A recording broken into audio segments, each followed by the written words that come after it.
Paul, first time, long time. Wait, I'm just kidding. is that actually a real phrase? Oh yeah, that's a radio phrase. Can you turn me up a little bit in here? Is it too late? No. I can walk over. No. Yeah. Give me a Hello. That's better. Okay. Dude, those headphones. Thank you. Yeah, no. Those headphones are funky. What is first time, long time? What does that mean? Or it's like what people when they call in a radio shows. First time listener, long time, or first time caller, long time listener. Oh. So people will be like the Jim Rome show. They'll call and be like, "Hey, Romy, first time, long time." Is Jim Rome still around? Yeah, Jim Rome is a major sports radio broadcaster still. But he's not on ESPN anymore, is he? No. See, I don't. He has his own thing now on one of those like peripheral sports channels. Are we talking like FS1 or It's something like that. Okay. Something like that. But I don't know enough. I used to listen to him a lot. Yeah, that was ESPN pre like what I call the ESPN breakup, where when they got bought by Disney, someone's like, "Yo, let's cut the fat," and like a third of the staff which just got the axe. Yeah, which was crazy to see that they are still like just successful. Mm-hmm. So it makes you think like, wait, was that guy right? I mean, I'm just saying, big companies. I mean, I think they're gonna be around forever because they were the first to do what they do. It's a brand. Yeah. First, they always say, right, get there first. That's almost more important than actually being good, the best. So many people. Wait, can we introduce you first? I'm sorry. Yeah, sure. Sorry. So everyone, this is Nick. Nick, actually, I met across the street. Nick, what's your last name? Fitzgerald. Nick Fitzgerald. Yeah, that's right. Nick Fitzgerald. He is a pretty much, from what I know, has been working in the nonprofit space. We'll talk to you a little bit more about it. So it'd be interesting to hear how that's all going as the world has kind of ended, or at least slowly ending, whatever you're going to say. And then also, I met Nick across the street. He's a friend of my neighbor, or I'm sorry, the brother-in-law of my neighbor. Yeah. Right? Mm-hmm. Yeah. So that was the intro. That's it. That's all. Yeah. Yeah. I don't have anything. We can get more of those fun stories, but let's get back to it. Sure. ESPN, the name brand, get there first. First thing to do, what they did. And most people don't know any, a lot of people, like if you're looking for sports, that's the place to go. If you're looking for like sports commentary stuff. Yeah. If you're not a guy that focuses on that stuff all the time, I feel like that's where you start, right? It's so funny. It's like when I do watch, for example, like right now, I've got, even with COVID, like I have so much going on. Being able to kind of see the sports in like 60 seconds, all the like, an hour's worth of every football game. Like I watched Sports Center. Now I'm sure like FS1 or these other Fox, these other sports stations, NBC have a similar show. Right. I couldn't tell you what it is, but everyone knows like, yeah, for right? sure. Yeah. That's like the brand. Damn. Shit. Yeah. They'll always be around. Smart move, Disney. Yeah. Yeah. I read something today, which I forgot the guy's name, but he essentially is like luxury brands. Like the guru in France. He owns like Louis Vuitton. He owns like even like things down to Hennessy. He was getting ready to buy our Tiffany's. And that deal fell through. It was a whole thing. It was actually really kind of crazy. It's a whole coronavirus buying. Yeah. But anyway, that's enough with fancy products. Why don't you Wait, why'd you bring that guy up? Oh, because we were talking about like companies buying other companies. That's what it was. Yeah. I don't know. Yeah. I jumped a gun. Yeah. So, well, because I think like, I don't know. I always get weirded out when huge companies get more huge, like larger and larger. Yeah. I get confused by the whole GE and Universal thing, how they have NBC, but they also have Disney, which owns ABC. So NBC and ABC are... and then like it's all owned by like some company called Viacom. Right. Exactly. Like, what? And then that's even a subsidiary of Time something Warner. else. Yeah. Yeah. I think at the top of the level, it's like Clear Channel and Time Warner. I think that's it. But somebody owns those. It's like still under this larger corporation. I saw this flow chart of who owns what and how it's all. Oh, it was like 6 people. The Koch brothers. I'm sure. Koch Industries. It's like I saw. Yeah. See, dude, like on the last podcast, I was talking to my friend, this girl Andrew. She was great, tech girl, but. Just in the middle of the conversation, we made some joke, and I was like, "Oh, that's a Jeff Bezos model." We're like, "Oh no, like come to me." Oh, we're talking about Microsoft and Microsoft Teams and Slack. I don't know if you guys use that. It's like an instant messenger service for your. We use all G Suite stuff. Yeah, so like remember like GChat, but you can send like files, you can have video calls. It's a nice clean interface. But the point is like, I brought up this pitch of the Jeff Bezos model, which I was like, what does that actually mean? I actually kind of like stirred my brain. It's like, what does that mean? It's like, you're so big and you go and invest in this tiny thing and just like, I was going to like make you rich, but instead I just took your idea. Thank you for your time. Right. Like what they did from UPS. Dude, from not just UPS, from what I've heard, to like multiple small mom and pops. Like, I guess I guess it's just essentially Excel sheets for the top sellers. And then, okay, this product did the best. Let's make that product, our brand, and make sure our listing's higher than that one. That's shitty? Genius. Yeah. That all their like Amazon basics. Dude, exactly. And it's funny too, because if you're smart enough, or I don't know, maybe just dumb enough to scroll like past page 1 or 2, you'll see some reviews that are like, just as many kind of comments or upvotes or whatever you want to call. What do they call them? Reviews, but positive stars. But it's like on page 2, right? And it's like this small, like I've never heard of them, but I've heard of Amazon Basics. And then you can't be. I mean, you can be, but what is Amazon doing that's wrong? It's their platform. It's their company. It's their product that they want to market. It's like, what is Facebook doing wrong? I mean, well, no, but like the point is like, I guess when do you ask, like, when are they actually doing something wrong? Like at some point they said Rockefeller, like, yo, you bought all the oil, all the marathon oil. He bought it all, dude. And I read some books, a book on it, not some, please, I don't read that much. But it just talks about like, that was the first time like the US was like, let's break up these monopolies. And then it really hasn't, they tried in the 90s with Microsoft and it didn't work. The second time after the appeal. So now it's like, are we in that position now? Like I almost feel, because tech is such a big thing, it's almost like the Rockefeller days. We have to break up the Bezos and the Zuckerberg. Yeah. I don't know. It's great. It's so strange to see how big the world has gotten. So it seems. You think it's gotten bigger? Yeah. I think so. I mean, did you have those kind of international? I mean, we have our first $1 trillion company now, which is Apple. Yeah, dude. It's just an unbelievable amount of money. It's insane.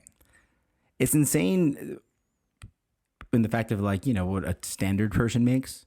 And you're just like, wait, how much? Like, how many zeros? And you're like, okay, well, that's not that many more zeros. But then when you actually see it at the exponential factor, you're like, no, dude, you don't get it. 1 billion is $1,000 million. 1,000 million. Okay. It's crazy. 1,000. Jesus. Yeah, that's having $1 million 1,000 times over. What do you think he does? Like, I mean, when you wake up and you have that much money, what do you like? What's your first thought in the morning? Like, these better be the best fucking breakfast I've never. If my maid or butler makes the breakfast that I've had before, he's fired. I mean, what is like? What do you do with that? I don't think that the life. Have you seen the documentary Inside Job? Is that the one with? Keep clearing my throat. Oh, dude, no. We edit this though. People don't know, but like that little. I'll edit that shit out. But even if you're talking, it's amazing with the, Yeah. So it'll be gone. Is that the one with Denzel Washington, the bank robber guy? No, that's Inside Man. That's a movie. But Inside Job is a documentary. It won the... with Kevin Spacey. Still no. Okay. No, okay. I'm going to let you finish your statement. My apologies. It's been a long day. What is it, Wednesday? It's after work. Everyone's just like, whatever. No, it's okay. It won like the Academy Award for documentary feature in like 2008 or 9 or something like that. But it's all about the financial collapse. No, sorry. It must have been a couple years after that, because it was about the financial collapse in the late aughts. 2007, 8, 9. Narrated by Matt Damon. Come on. But it's unbelievably good. It talks all about like CDOs and really like the ratings agencies and the real reason why the whole market collapsed, why the whole industry collapsed the way that it did, and how all these top bankers are getting all these multi-million-dollar bailouts while we got wrecked. Regular people are just destroyed. But in it, they talked about how, I thought this was kind of fascinating. They interviewed some like strippers and club people that these bankers would go and sort of party with on average day, and then they talked about how in your brain those same synapses that are firing when you're doing cocaine are the same synapses that are firing when you're making a ton of money. That it's just this high that they chase that they can't get enough of. There's studies that like once you get past a certain threshold, it all feels the same. I think it's like relatively low, like $100,000 or $200,000. Once you're making more than that, yeah, it's like you're just kind of like I'm well, I'm good. Yeah. What's funny is like, so I've only met a really wealthy guy. He was the owner of the like the Washington Nationals. I literally, he owns like them, like the Wizards. I forgot his damn name. But anyway, I met him and like had a 5-minute conversation with him just because I was at this startup in DC, and it was like we were in an elevator, but we were waiting in line to get in the elevator because I don't know, the president, something was going on where we couldn't move. I literally talked to him for 5 minutes, and it was like talking to my fucking grandpa. But I mean that in like an awesome way, where like he was just like a normal older man who was like really genuine, really nice, like cared about like, hey, where'd you get that shirt? Like, and the guy's, I was like, hey man, can I get some money, for some marketing on this podcast?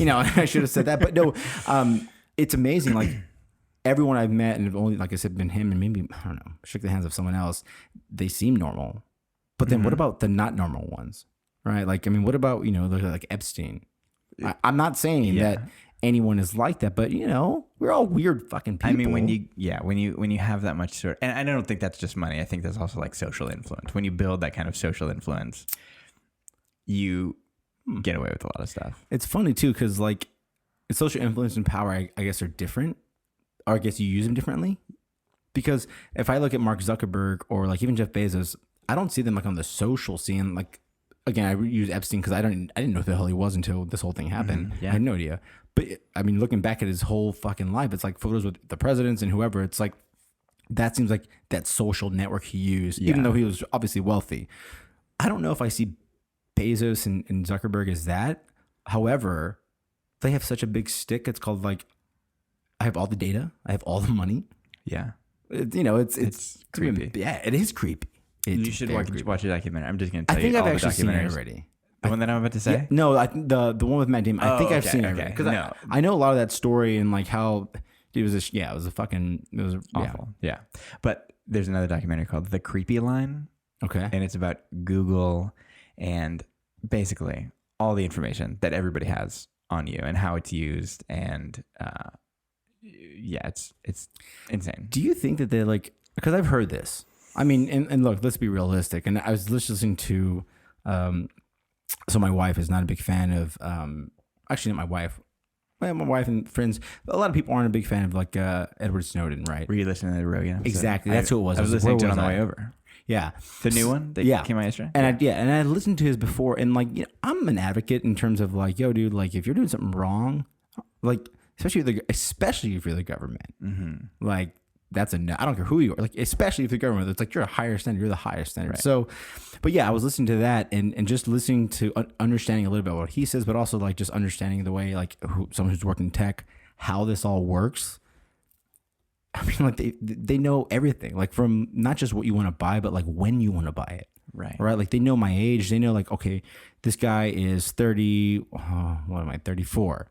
Obviously, this motherfucker should have kids ASAP, or he's never going to have them. Right. And they know who my wife is. They know we live together. They can track all that. So it's I think to me, but what's more terrifying is not that they know where I'm at, but they know like they're predicting future habits that I don't even fucking know. Yeah, that is insane. That's really crazy. Dude, it makes me want to get rid of all social media stuff. It's terrifying. Yeah. That's what's like, they know what's coming for me. And I'm like, and it also makes me think then like, I started this podcast, right? Did they know that? Maybe they projected that on me? Like, how did that happen? I mean, really think about it.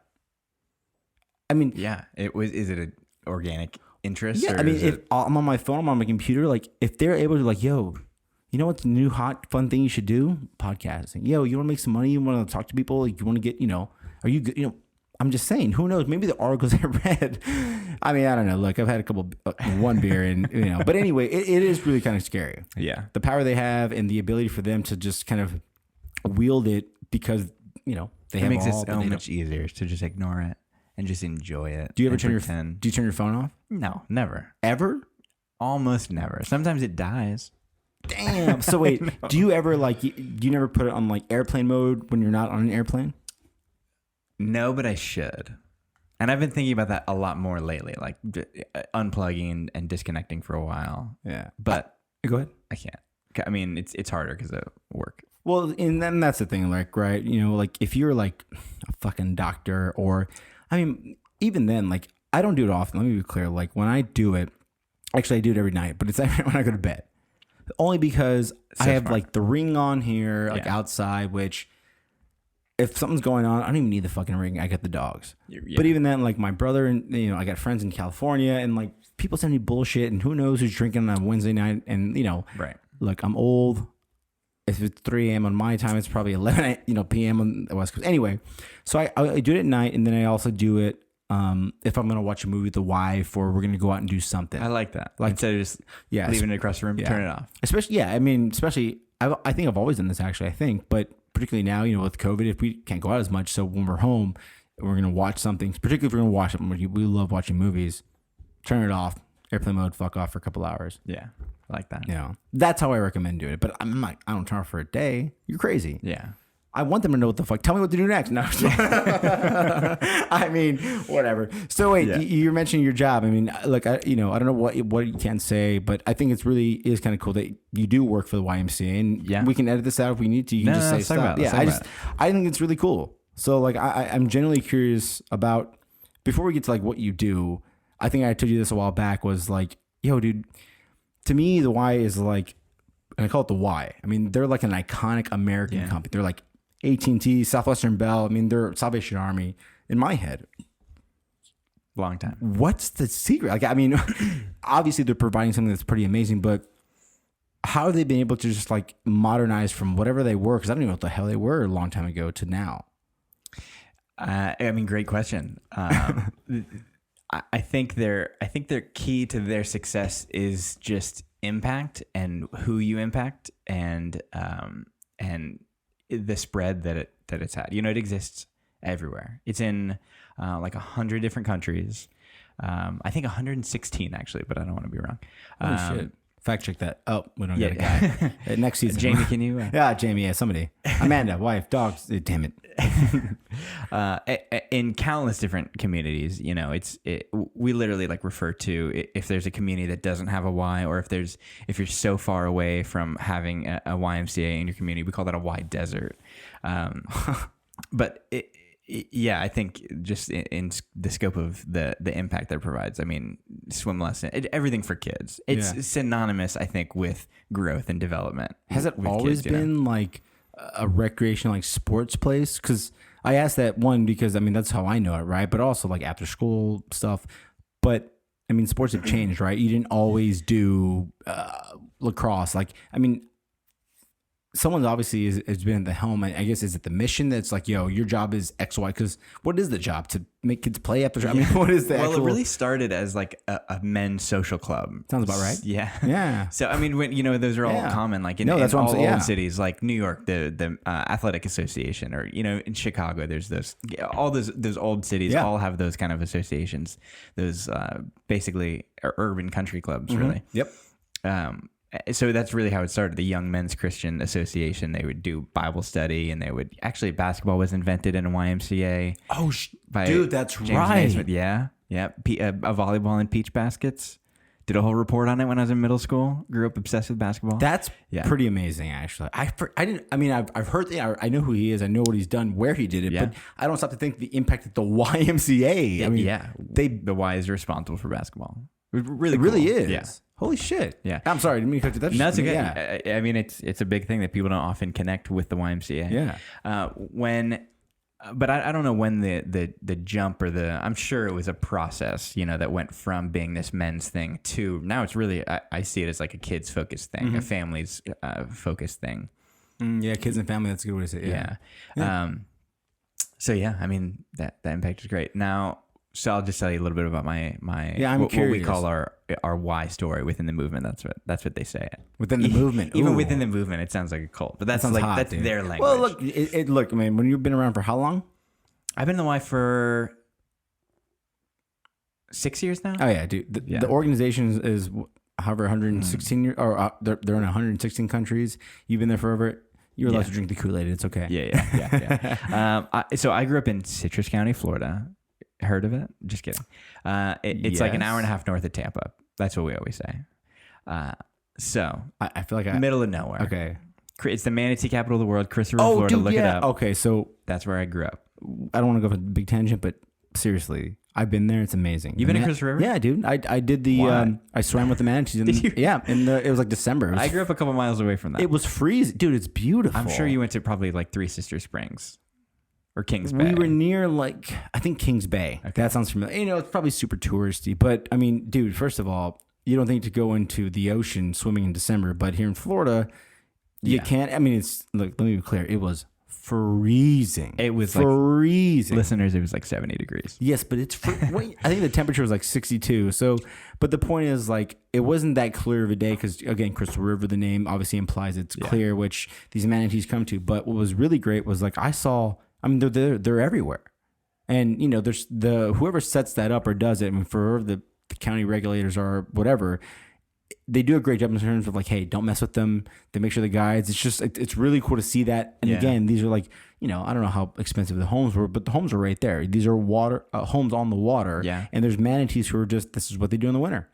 It's amazing. Yeah, it's pretty cool. There was a photo that you should look up. It's from 2015. I think BuzzFeed posted it on the internet. It's a what picture is BuzzFeed? No, I'm just playing. I got it. There's hundreds of manatees all trying to pour into this little spring area, and it's unbelievable. In Crystal River? That's in Crystal River. Yeah, that's where the picture was. So if I'm not mistaken, I know that they come to the Tampa area, and again, I'm not an expert. I don't know where they're coming from, but I know they come here typically in the winter. But there's a power plant somewhere in an Apollo Beach area. Which is why they literally, because it pumps out warmer water. So that is the same reason why they go to Crystal River, because there is a nuclear power plant in Crystal River. So are we just fucking making mutant manatees? Seriously, dude. I mean, look. I grew up going to that beach, so would you? I'm all right. Yeah, but you're not right next to where they're releasing that warm water from the reactor. Pretty close. You'd be shocked. Damn, dude. You can see it when you're at the beach. What? You went there? You can see those those things like from The Simpsons. Does that freak you out? No, I know those cooling towers. No, because I was little. No, but now do you think am I gonna glow eventually? I mean, doesn't that freak you out a little bit? I think if I had moved there as an adult, then I would be kind of freaked out. But now I'm just oh yeah, no, Look, I'm not a big fan, believer in let's be worried about tomorrow because I stepped in oil today and who knows. But look, if I swam in an ocean near a nuclear power plant regularly, I would assume there'd be some sort of something. But then again, the thing that we worried about more, and this is true, that beach would close periodically, a few times a year, because there would be so much feces from seagulls in the water that they couldn't. They weren't allowed to keep it open. Well, yeah, that happened a couple of times in Texas. I think it would turn into something called the red tide, which is a pretty serious thing. I used to live in Corpus Christi, and I mean it was there was hundreds, man, I wouldn't say thousands, but I mean as a kid you're there's dead fish all over the beach. It smells terrible. So yeah, I mean, pretty gross. These ecosystems are pretty vulnerable. Don't mess with the manatees, but do come down to Crystal River. Yeah. It is Come beautiful. see it. It's great. Beautiful little fishing village. All right, so let's get back. Anyways, so you grew up there. Yeah. So in Citrus County, there was no YMCA when I grew up there. For 20 years, they tried to put a YMCA in this whole journey. In 2016, they opened their first YMCA, May 2016. So I, fortunately, was hired probably a year before that, and I was their first aquatics director at that Citrus YMCA. The aquatics director. Can you explain this? Sure, yeah. I oversaw the swimming pools and the lifeguards and all that stuff. Can you explain, first of all, 20 years to get a YMCA? What is it? Is it fiscal? I mean, do people need to donate? I mean, what? Why? So yeah. So the YMCA existed in really small parts just running recreation programs, kids programs, out of different locations, different like Parks and Rec stuff from the county or city of Crystal River, city of Inverness. Gotcha. Out of there. So they would just do little leagues, and none of it was very big. They got into the schools eventually. Did before and after school care programs. So it's a gradual growth to make sure that the community sees the value in what you guys provide. Exactly. Which is obviously pretty large. And when you don't have a YMCA, you don't know what the value is of the YMCA, So for a long time they were just I'm not going to do one of those. We have the Boys and Girls Club here. It's fine. So then we opened in 2016, aquatics director, oversaw the swim team, the swim lesson program, lifeguard stuff, all that kind of stuff, all the pool facility stuff. How far are you guys from the beach? From there, I mean, it's when we say the beach, there's big air quotes around that. The beach. Crystal River is not like. It's not a clear water beach. It rocky? It's not even rocky. It's just like stagnant water because it doesn't move in very well. You know? Okay. I didn't It's know not. Yeah. It's not. I think it's too far inland. It's Oh, not too like far right in the on. peninsula to like get the flow. Yeah, or it's something Crystal. weird. Oh, it's the river. You know what? I don't even care. I'm not a geography guy, but I get it. Come down to Clearwater Beach, not Crystal River Beach. However, do go look at the manatees. Keep going. Yeah. So the beach was good, but close to the water. Probably that YMCA is probably let's say 8 miles away from the water. I think it's pretty close. So from the Gulf, that is. Yeah. So. Anyways, yeah. So aquatics director, worked for the Y for about a year and a half, and then I grew to become the branch manager at the Hernando County YMCA. So wait, how far of a little hot drive was that? I mean, That was like an hour drive holy shit. from where I lived. Yeah, it wasn't. Okay, we gotta just take a minute because look, as someone our age, Well, I want you to ask me the "Can I live?" question because it ties into this perfectly. right But- now. Okay, well, you want to do the kind of like question first? yeah, let's do that. Well, you know what? Finish your story, but we got to come back to the commute. Go ahead. No, because the commute. Yeah, I'm curious. Well, let's talk about the commute then. Well, look, as someone who look, God damn, was that miserable? Was it hard? Yeah, I did not care for it, but I also didn't want to live in Spring Hill, Florida. Yeah, and that's the thing. Like, whether it's, for example, and I'm gonna reverse you. I assume you not wanting to move to Spring Hill wasn't because of the lack of things to do. It was probably the reverse, right? Maybe it wasn't as popular, or maybe just like, look, I'm here. Why the hell would I move there? Yeah, I didn't want to like set up a community that I knew that I wasn't going to have. Also, this was like Brooke and I were when I accepted that role, which was You're married, by the way. So I'm Brooke married. is Yes, Mrs. Brooke is my wife. Yes. So Brooke and I knew we were going to get engaged, and I knew we were going to get married, and I knew we were probably going to live in Pinellas County, a little farther south than Hernando County, where we are now, Clearwater Beach.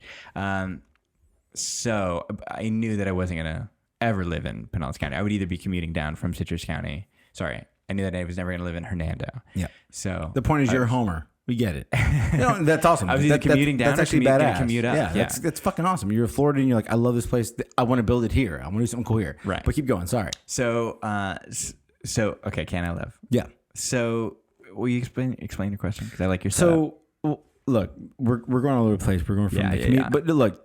I'm ruining your flow. No, I ruined your flow because I got so hung up with the commute. But I want to understand. Please finish because I want to understand. Like you commuted from there. You're like, you did it for how long? How long did you commute from there? I was only in that role for 5 months. The longest 5 months. So was it long because of the commute, which again we'll talk about? It's terrible, or was it long because they're like, gosh, I wish I could be doing this 5 months worth of. Going in, doing something somewhere else. I mean, what was that? We're going to talk about this because I'm not going to tell any of my coworkers to listen to this podcast because I want to say this. Yeah. The role was. We could also edit it out, by the way. Okay. The role was not right for me. Gotcha. I don't feel like I had very supportive leadership. But ultimately it was, and this is how it ties into this can I live question. Which the can I live question is simple, man. It's like, look. It sounds to me like you were on this path of like, hey, you're great at this, Nick. Go here and do this. And you're like, well, okay, wait a second. I had this vision, this idea for who I am or what I want to do or what I want to accomplish, right? And sometimes people above, jobs, or just sometimes life says, hey, this is where you're going. You're like, wait, I can't do that, right? I had another vision and I started this to do something else. And it's always that idea of like, I'm just going to push back maybe a hard minute, but let them know I'm going to go against the grain and do something that other people might say that's crazy. I wouldn't do it, but you did it. And we all do those things. Everybody does those things. Right? Yeah. And that really is your can I live moment. Mm-hmm. Everyone has that can I live. Like, we're just like, dude, I'm going to do something that's crazy, maybe a little off the norm, but I'm going to get it done. What was yours? So in the Y, a lot of times a young program director. So, I mean, understand like with any industry, there's sort of a culture inside of the industry, right? So at the Y, there's this culture of there's a lot of like a lot of young people, like up and coming, growing leaders within the Y movement. Again, they're like dude, hippie look, language. It's beautiful because it's like, yo, we're trying to help. Look, America needs people like you. This is awesome. Keep going, please. Yeah. So as an aquatics director, I was in there for a year and a half. I thought I did pretty successful, almost 2 years of working for the Y and being an aquatics director there. And then I got kind of complacent. I hadn't met Brooke yet, so I didn't really have anything tying me to Citrus County. My family was there, but I was really just looking for new experiences. Yeah. So I started putting out some feelers, looking at some other stuff. I interviewed for a couple of positions in Broward County, Dade County, and Miami, East Coast. Miami and Homestead, way down there, dude. Well, Homestead is kind of cool because you're like Keys. You're in the Everglades area, right? 45 minutes away from Key Largo, dude. Yeah. I mean, so but when you go to East Coast Florida, I mean, you might as well be in Manhattan. Miami is especially South Beach. Manhattan's the same vibe. So anyway, keep going. Yeah. So totally, it was just getting kind of over it. Wanted some new stuff. Exactly. Probably got a little too big for my britches. Probably wasn't ready for anything like that. But I ultimately decided it didn't feel right to leave yet. So I got a call from our COO. He offered me this opportunity to serve as this the branch director, which is kind of just an arbitrary title, but basically I was doing similar stuff, overseeing aquatics, also overseeing youth and children programs, family programs, a handful of other things. Had more of a role in our annual campaign, which is our fundraising stuff.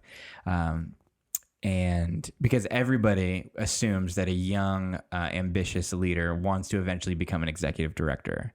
And I never really had the conversation of like, hey, do you want to be an executive director? How do you see yourself? What do you think you're going to end up like in the Y? Yeah. Never really had those kind of conversations. But I think people just assume that with a young leader that's looking for other opportunities or, putting feelers out like that are actively building, a professional community within the Y, which I was doing and still do to some degree. They assume that I want to be an executive director. So offered this job in this other location, Hernando County, took it, was there for 5 months or so. And then during the hour commute, during that 1 hour each way commute, it was awful. I was going up there most of the time, and then a couple of nights a week, usually like Wednesday nights for some reason and Friday nights, and I would stay the weekend right across the street. Oh, nice. All right. Yep. Yeah, that works. Yeah, it was pretty good. And we did that for until I had this can I live moment, this hard left turn where I decided that I was going to leave this role, this like very clear leadership path.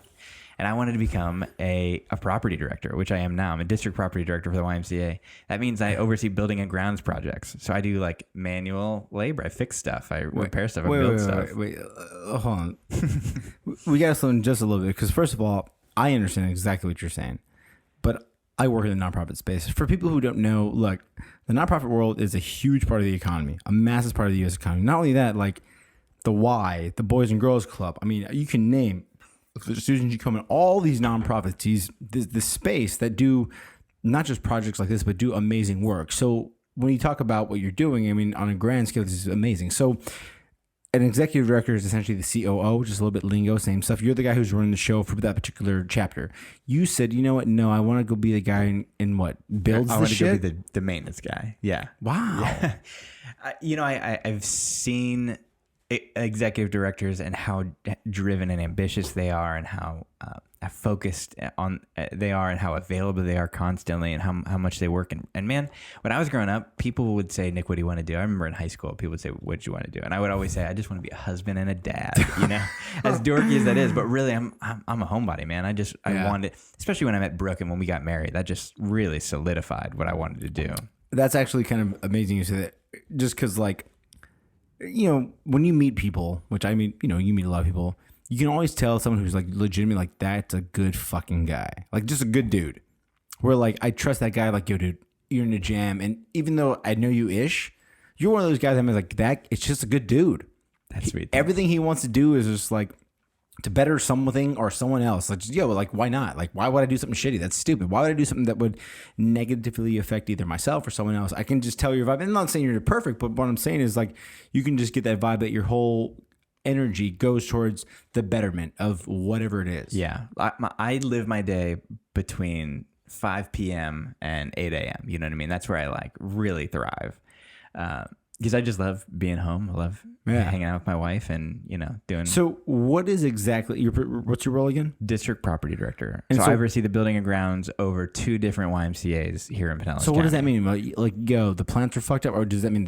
What does that mean? What does that mean? No, I mean everything. I oversee like landscaping and just like random little maintenance making projects sure it's throughout the all building. looks and it's all prepared Fixing for stuff that's broken, building stuff that needs to be built. Jeez. Dealing with contractors when How there's old like are you? big projects. I'm 29. Dude, that's a big responsibility. Yeah, I mean it's a lot, but I'm a pretty young property director. Most people are kind of middle aged, I think. What's interesting though is like you're young, but like you already told me you're on the path to quote unquote CEO or executive director kind of level. I was pretty young right? when I became a program director. Yeah.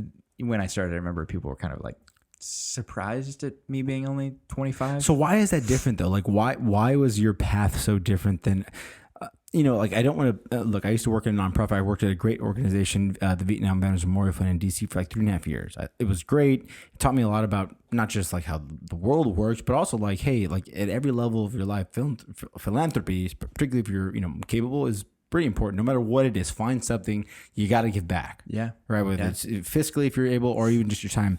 But I remember kind of going through it. Let me take a sip of this beer. Sorry, my throat's about to cough. I don't know. You got any waters in there? Yeah. Oh, plenty of waters. Oh, actually, no, we don't. I got Coors Light, which is just as good as water. Yeah, let me finish this. I'll take a Coors Light. Sorry. I don't even remember what the fuck I was saying. We're talking about philanthropy. Oh yeah, no, nonprofits are important. So the idea is it's super important. But my question here you go was more the idea like you made that change. For people who don't know, again, you go from the quote unquote CEO to, hey, I'm going to kind of do ground level stuff. If you could tell someone right now who's maybe in a corporate job or maybe not even in a corporate job, just doing something, what it is that motivated you to not just do good, but to not take the that energy towards the leadership, or why was it that you felt the idea like, I can actually do a better job at the ground level? Because I think a lot of people who are shooting for the stars, which is amazing, there's always something different. You didn't want to run the show. You wanted to instead, let me be on the ground level, make sure the show is going well. Yeah, for me, it was a passion thing. I work with a lot of people that have a lot of passion for what they do, and this sounds bad to say, but I didn't have the passion for the why. I love the why. I believe in the why. I give to the why personally, Yeah. But and the why has completely transformed my life in so many good ways. But I don't have this desire to grow in the why. And I think those are probably 2 different things. I can believe in the why and really love the why and not want to be, a constantly uphill climber, career seeker in the why. I think it would probably be like that with any movement, any organization, really. Well, I think actually, can I ask this question, which is, this is obviously something that's more like a personal trait, right? Because we talked about Jeff Bezos and Zuckerberg, who you see what that happens, what happens, right? When you're like that guy. And again, my experience with VDMF, it was great. I noticed that nonprofits, maybe typically in my experience, it's not yours and it's not say everyone's, but they don't work as efficiently. Mm-hmm. From a corporate debt standpoint, I work in, software, technology. Now I'm doing, computer component, all these things. That's what I always kind of saw in the nonprofit space, and particularly at the power level, the executive director level. My experience, they they never did nearly as much work as someone on the ground level, the major gifts officer or the director of major events or of corporate or whatever it was. Now, I'm not saying that's why you didn't do that, but I also wonder if there's some idea with you, you're the higher you get, the less you do. I want to be here. I want to feel it. No, I can't relate to that at all. Okay. My first executive director in Citrus was great. And she's still growing. She's keeps every couple of years keeps jumping a new position. Basically, she's setting her own ceiling. She's killing it.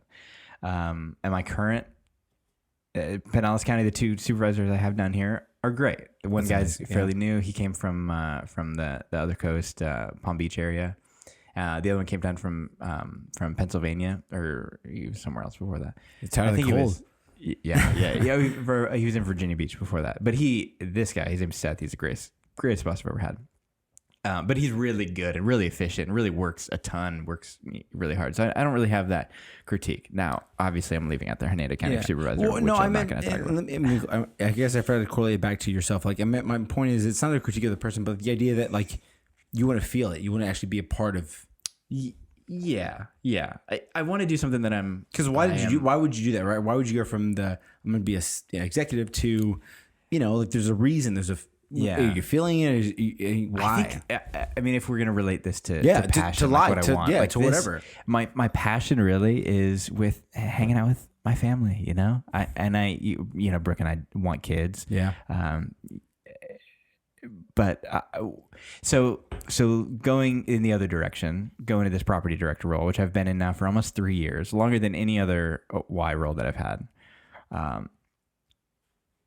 That's afforded me the opportunity to start a couple other ventures, which is photography. Brooke and I, we've started a photography business. Which I did not know this. Is going pretty well. I had no idea. Yeah, for the last. You're an entrepreneur. 2 years. You guys are entrepreneurs. Also, I started a leather business. It's called Grain and Sparrow. GrainandSparrow.com. Check it out. Granite Sparrow. Grain and Sparrow. Grain. Can you spell this, please? Because this is GRAINAND. SPARROW. What does this mean exactly? And this is on camera. That's right there. Yeah. Yeah. So you did this? I made that. It's all by hand. I'm sorry. This didn't come from China? No. I mean, I say that because I have one of these that came from China. No. I have a hide of leather. Cut all that out.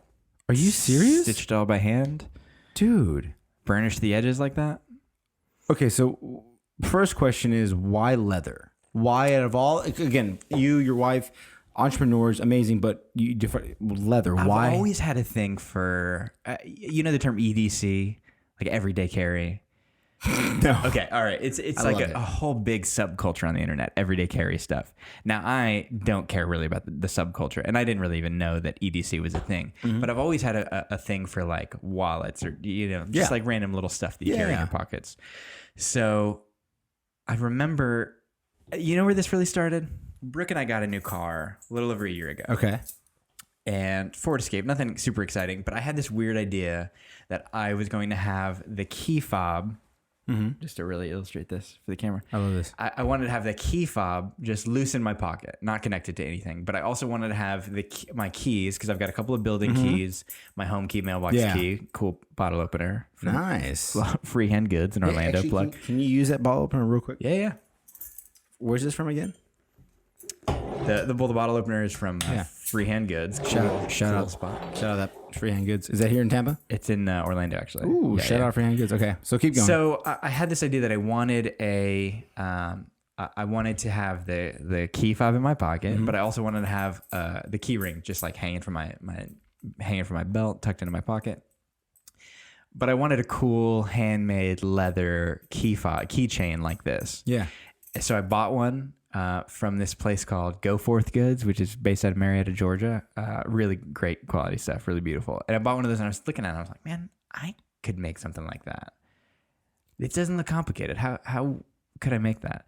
And then I just went down a YouTube wormhole and found this other guy. This guy, his name is, he's from a company called Little King Goods.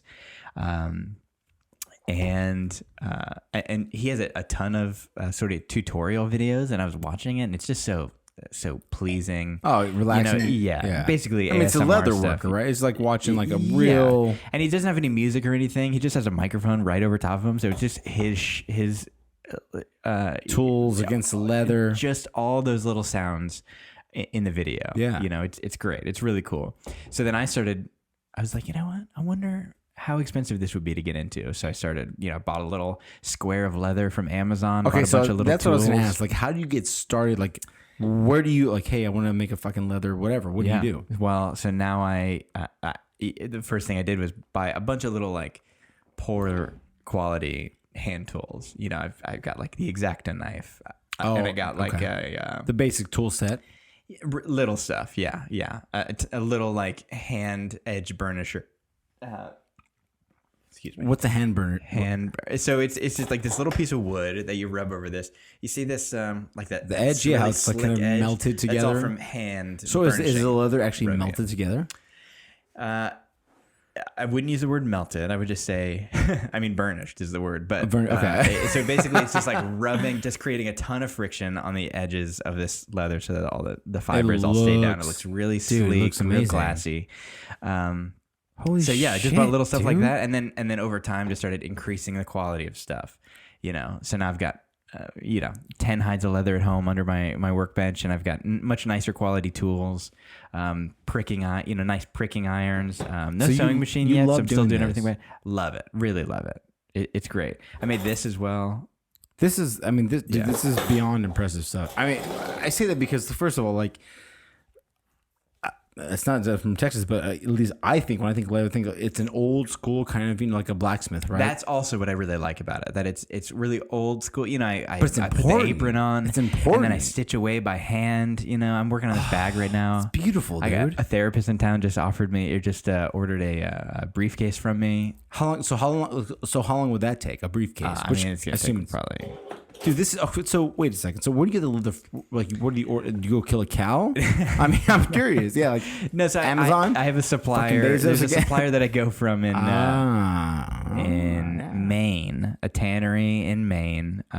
This group called Acadia Leather. Mm-hmm. Really like their. I get most of the stuff from there, but there's also this place that I really love called Wicked and Craig. Mm-hmm. Up in Maine too. And no, I think they're in Utah actually. Okay. They're just I get it like that, and I get it it's called a side of leather, which is a half of an entire hide. So when you get it, you can see like where they cut it. You can see where they cut it right along the spine, and then they cut around like the face and the neck, and then like the legs and the belly. And then you're pretty close to the slaughter. That makes sense. So you're pretty close. Well, the reason why I bring the closest slaughter again, you're close to this is an actual thing. Yeah, you can see that this came from a cow, a living thing. So it's like, again, like I waste paper like a motherfucker. If I saw this hide, not just that I bought it, but like this came from something that was moving, maybe a few weeks ago, a week ago. I definitely would take a little bit more care of it. And I think that's why what makes leather so valuable is that, but also the fact that like you said you hand stitch this. Yeah, I mean that's why I think this stuff has value. And you'll meet people that don't care about this stuff. I talk to people all the time who are like, actually, somebody that I know is this hat. I'm gonna take these headphones off for a second. This, and I didn't make the hat obviously, but I put that patch on there, and. But it looks great, dude. Thank you. It looks like I'm not a leather guy. I don't know but it looks like you could have bought it from the store. Is my point. Like it looks. So somebody that I work with wants to order a hat, buy a hat from me, and I'm talking to her. I'm like, yeah, it's totally hand stitched, and she's like, well, I don't really care about that. But what did she care about? I mean, probably the look. The look, yeah, so but probably because it's me. But that makes a difference. No. Yeah. Like, man, like, even if it's a coworker, they're not gonna buy something ugly. Yeah. Even if they don't care about the fact that you probably spent more time than they could buy that cheaper somewhere else. It looks nice, and I'm telling you, as someone who's here, it looks amazing. And as someone who appreciates things that aren't gonna break every 10 minutes, that's what I want. I think it's kind of what we're missing a lot of too. Like everyone's like, I'm gonna go study tech or technology, which is obviously super important, but like, where are you gonna make these tools? Where are you gonna make these leather parts? Yeah, and a lot of the tools that I have are handmade, which I just like. I'm sorry. You made the tools to make the handmade leather? No. I did not make the tools. I bought the tools. I was like, okay, obviously you're Bob the Builder. Yeah. But I mean, the tools, man, they're like handmade. I love that it's handmade stuff, making handmade stuff. It's just so cool to me. I think what's even cooler is the fact that like we talked about Bezos buying up everybody, but there are still people like you who look, man, I enjoy doing this. I actually, one, it's fascinating. Two, it's the thing that people love. Like I would love to buy this. In fact, I'm gonna buy something because now that I know you did that, I had no idea. But the other thing is that like you look at Jeff Bezos and you're like, there are still small businesses out there that do some pretty badass stuff. In fact, they do it probably better. Look at the car right here. Look at this. He's got cards and everything.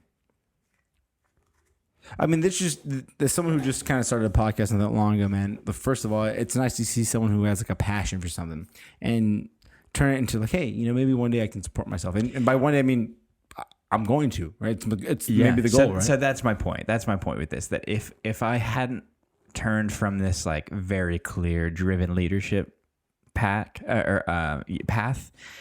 I wouldn't have become a property director, which is really nice. I go in, I get my work done, I go home, then I've got what I have to do. You know, I'm not running swim lessons or focusing on swim team in the evening. You know, I'm working that 8 to 5, focusing on what I need to focus on when I'm there, and then can I ask you a question? Getting out of there, yeah.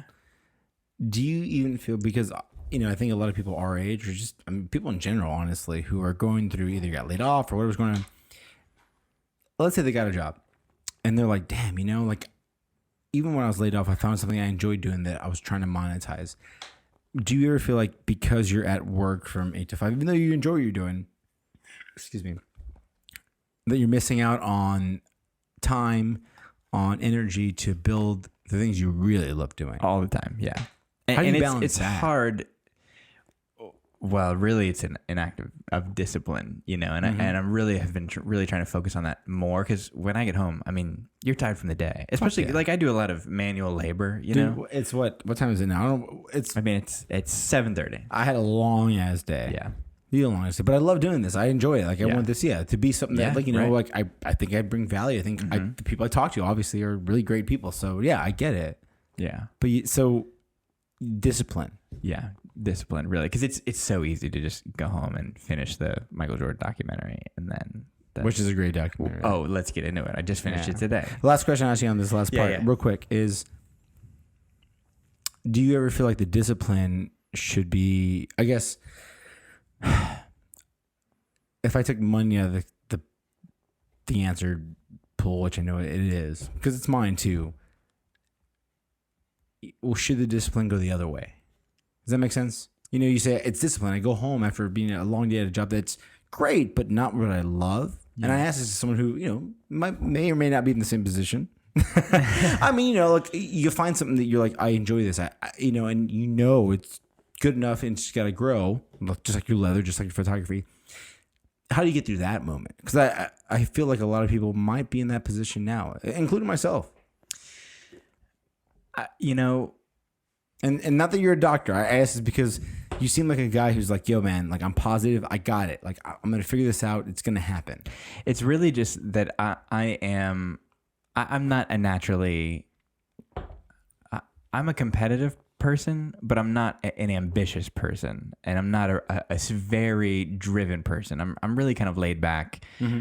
So a lot of times I'm like jumping ahead, like Steve Kerr said in the documentary, really competitive, but doesn't always have the skill to back it up. That's how I've always been, really competitive. And so often I'll like pull myself out of competition.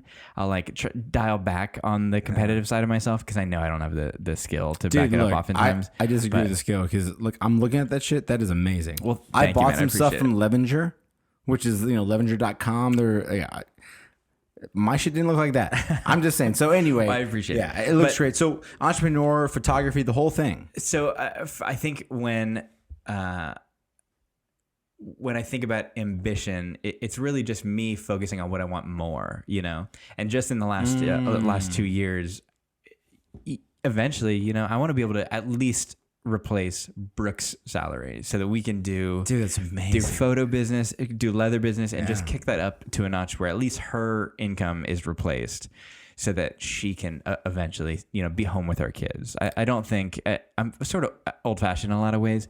There's never a thought to me that I'm not going to work, but I would love. Brooke is you've met Brooke. She's amazing. She's the best. Look, she's the sweetest. If you think Nick is a nice guy, his wife, first of all, she's beautiful, but she's literally the most. She's so sweet. Even my wife is like, oh my gosh, she's amazing. She's the best. Yeah, you're a lucky guy. She's really great. Really lucky. Yeah. She's the most nurturing person, the most encouraging person, just the sweetest, kindest person I've ever met.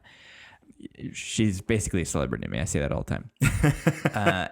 And so I want her to, be able to be home and raise our kids. And so if I can, if we can especially grow if this that's what she wants to do, right? That's what she wants.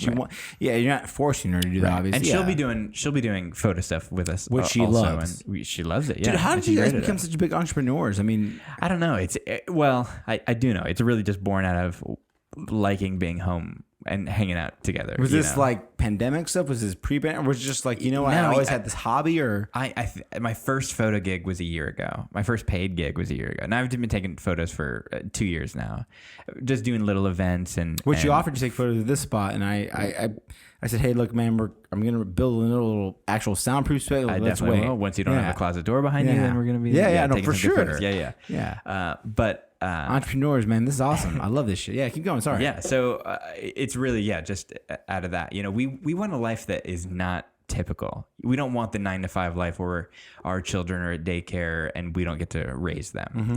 We want to really see those milestones.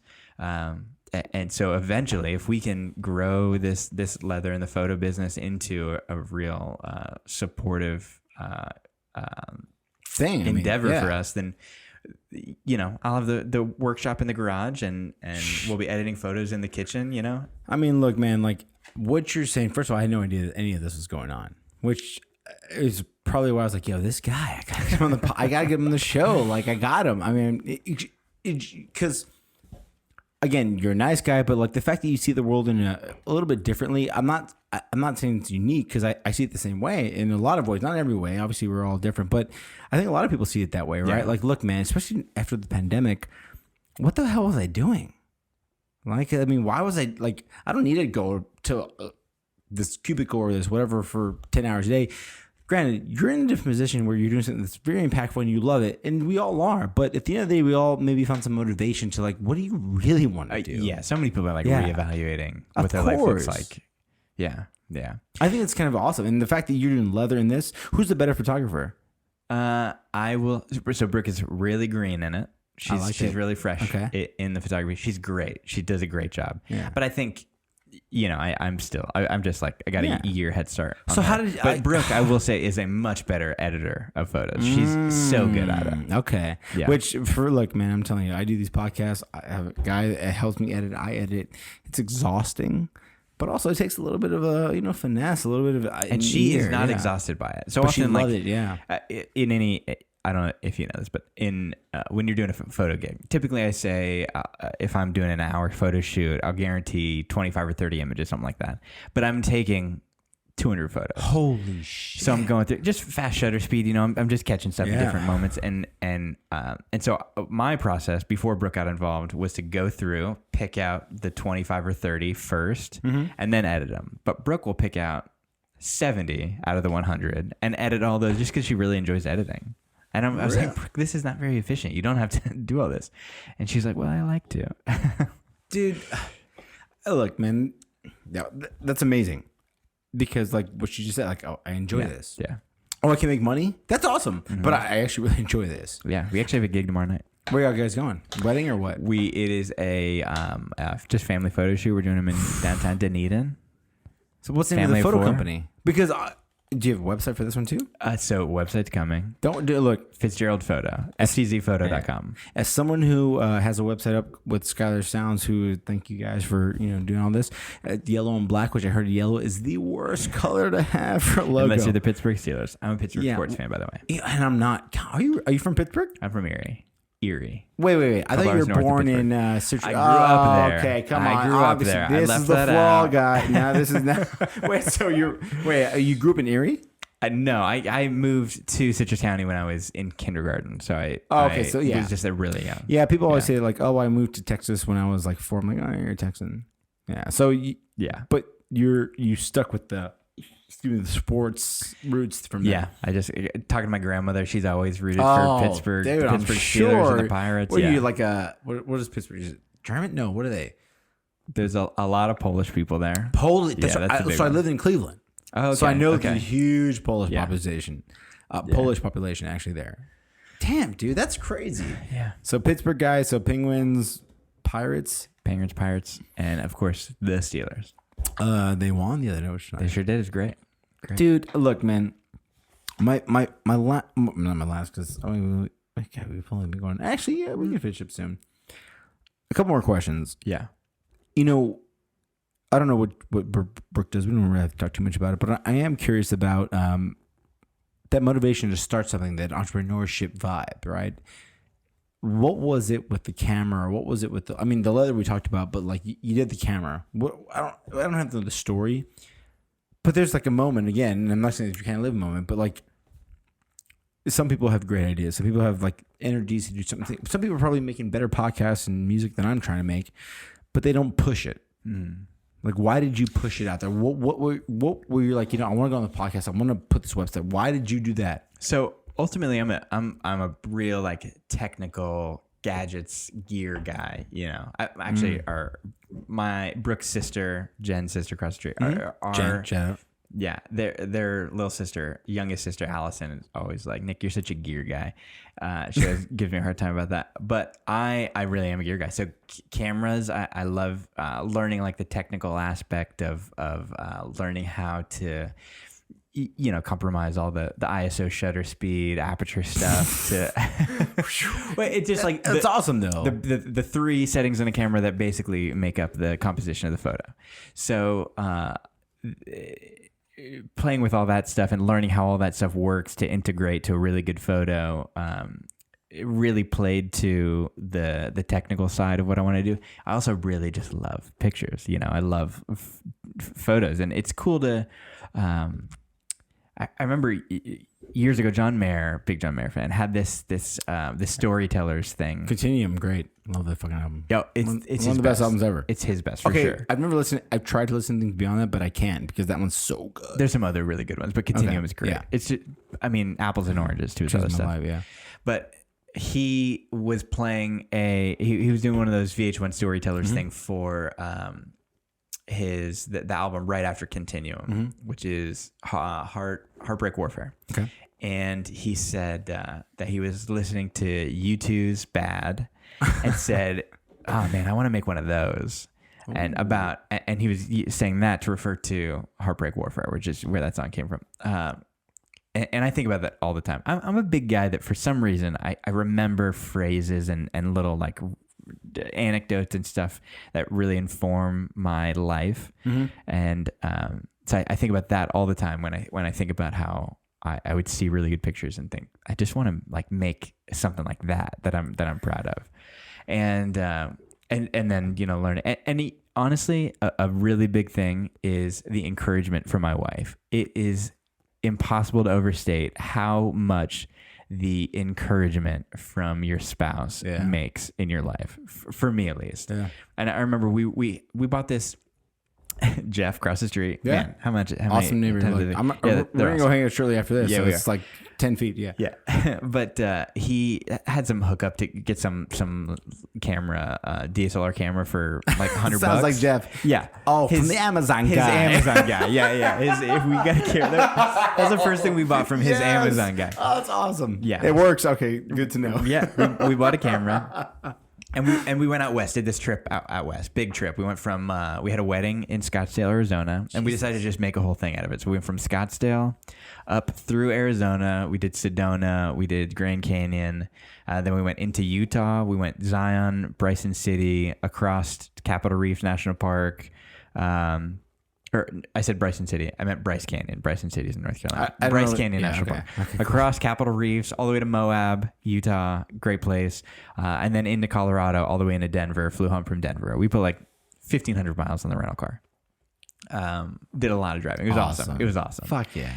And so we brought that camera along with us. And I remember on that trip, Brooke was like, yeah, I could really see you getting into photography because it's like artistic and creative like you like to be, but it's also really technical like you like. And that was just like that. I think before saying this whole story that way, I would not have ever been able to articulate that was that pivotal moment for me. When she said, I think I could really see you doing that. That was the moment that lit the fire of really wanting to get more involved in photos. So when we got home, I took a lot of photos. Every Y event, that's another big benefit that the Y has afforded me. Yeah. Every event that they did, I volunteered to take photos for. Fuck yeah. And from there, one of the board members at one of our YMCAs asked me to take photos for her family about a year ago now. And that was the first time that like I think I would have. I probably would have kept taking photos just for fun for another year probably before I felt confident marketing myself. But she said that she liked the photos and wanted me to take her family photos, and started marketing since then. Dude, I just want to say, like we can cut it here in just a minute, but like, I don't know what episode this is, 6, 5, whatever.